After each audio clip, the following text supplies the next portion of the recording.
Alright, silly people, here's the situation.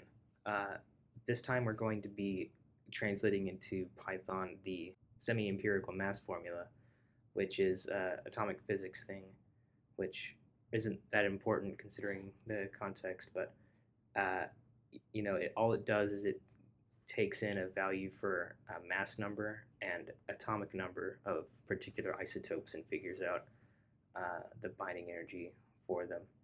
Um, And first of all, we need to write a program that takes as its inputs the value of A and Z and prints out the binding energy for corresponding atom. So uh, we have all these constants, we have this equation, but this equation is wrong. So I'm going to take a little bit of a cynical approach to this problem. Since when I just take a cursory glance at the equation on Wikipedia, for the semi-empirical mass formula, it gives me this sort of thing.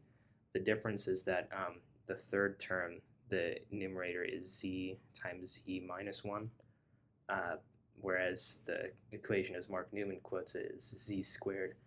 I'm going to go with the value on, or the one on Wikipedia, because it seems more correct, more researched to me,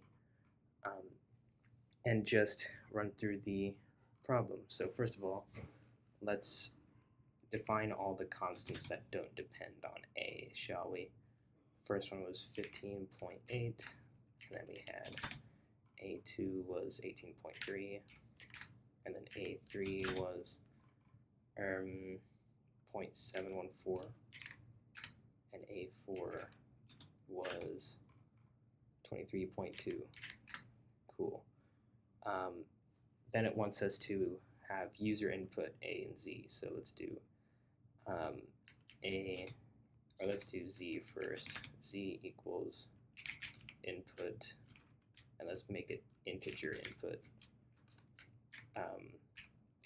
Enter a value for Z, and then same thing for A, int input. Oh, nope, didn't mean to run it yet. Enter a value for A. Then it's going to figure out what A5 is, so we have to make an if statement. So if A is odd, then it's 0. So we're going to do A mod 2 not equals 0. Then it gives A5 equals 0. Or if A and Z are both even, so A mod 2 and Z mod 2 both equal 0, then it gives A5 equals 12.0, and then otherwise it gives A5 equals negative 12.0. That should work fine, and then it needs to print out just the binding energy. Yeah, so okay.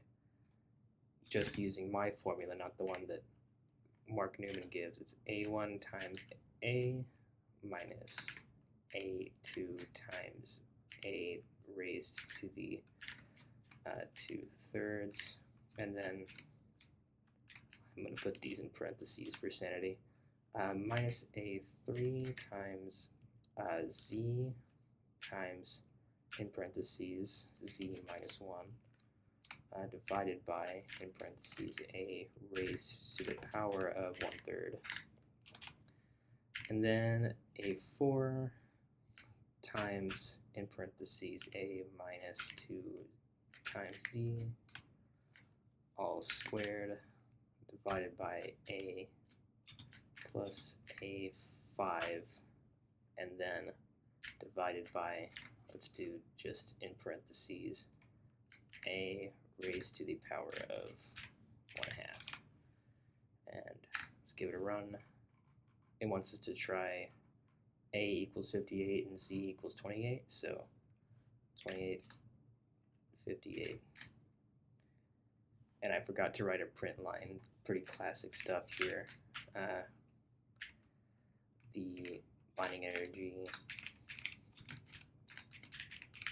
B equals, and then let's not put that space, just put comma B.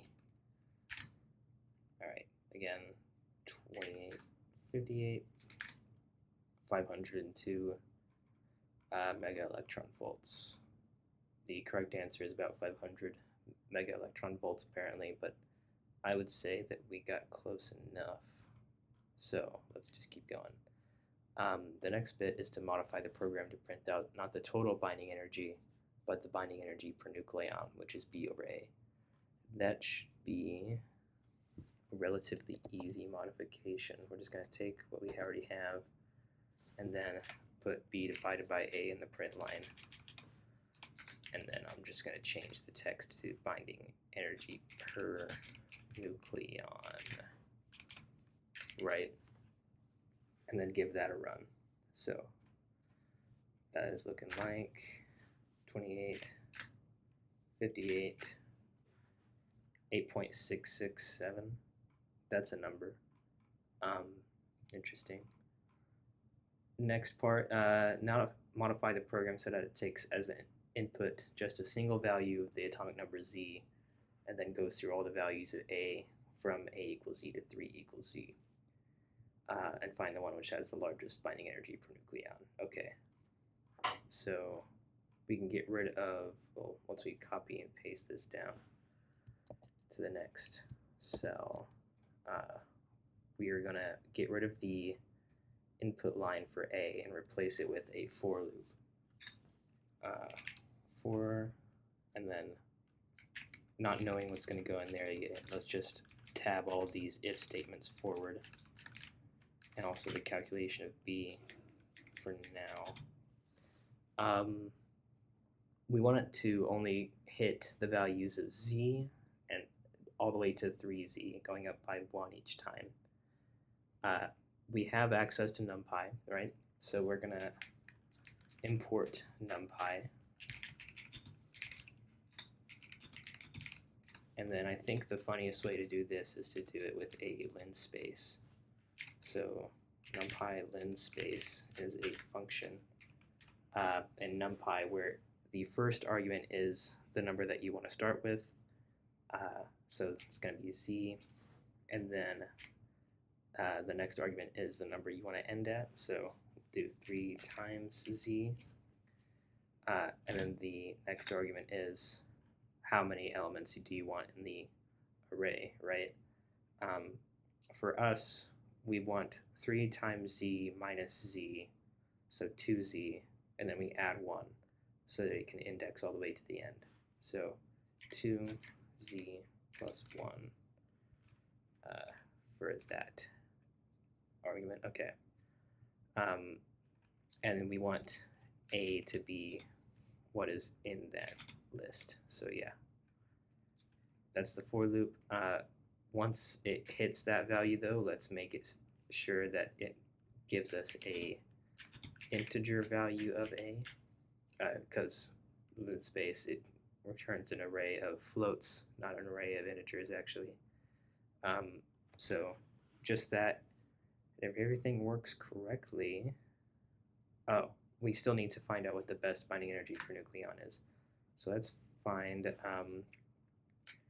let's just call the variable B per A, set it equal to 0.0. And then best A, and then we're just going to set that to Z for now. We need to find the best value of A, which gets the highest value of B per A. So make an if statement. If B divided by A is greater than B per A, then B per A will become equal to B over A, replacing the value, and also best A will become the new A to replace that.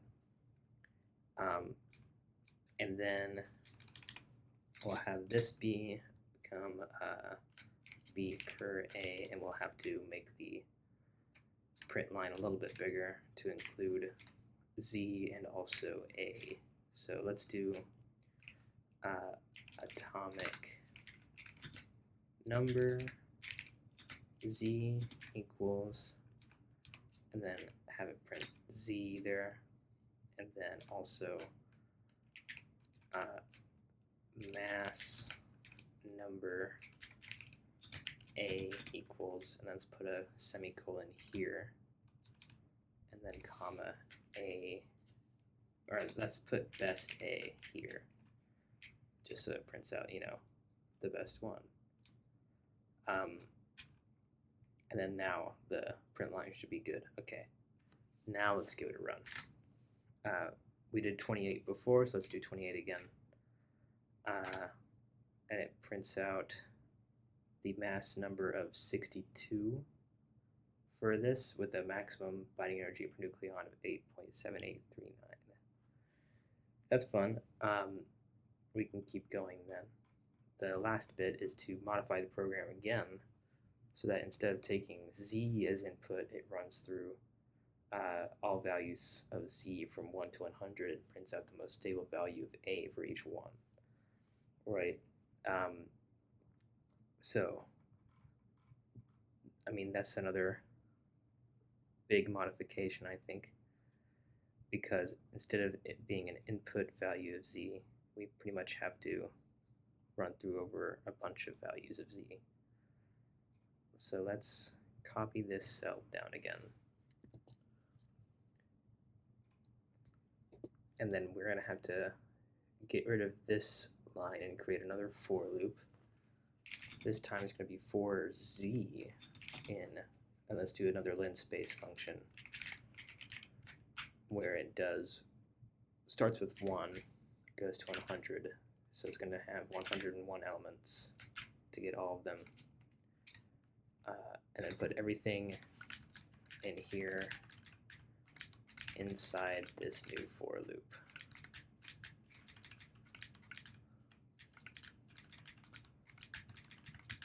Including the print line. Okay. And then just make sure that Z is equal to an integer for the math. And actually that should be good, so let's give it a go. Wow. There's a bunch of binding energies per nucleon. It does do Z equals 1 twice, but that's probably fine, right? Yeah. It's not skipping any numbers, so that's perfectly functional. It's just kind of silly. I'll say that it says that the maximum binding energy per nucleon occurs at Z equals 28, and that's this line here. But I see that this line here has a higher one, Z equals 26, has a maximum binding energy per nucleon of 8.784 instead of 8.783, so I don't know. This problem was ill-conceived anyway. I'm not too upset if I get 26 instead of 28. Alright.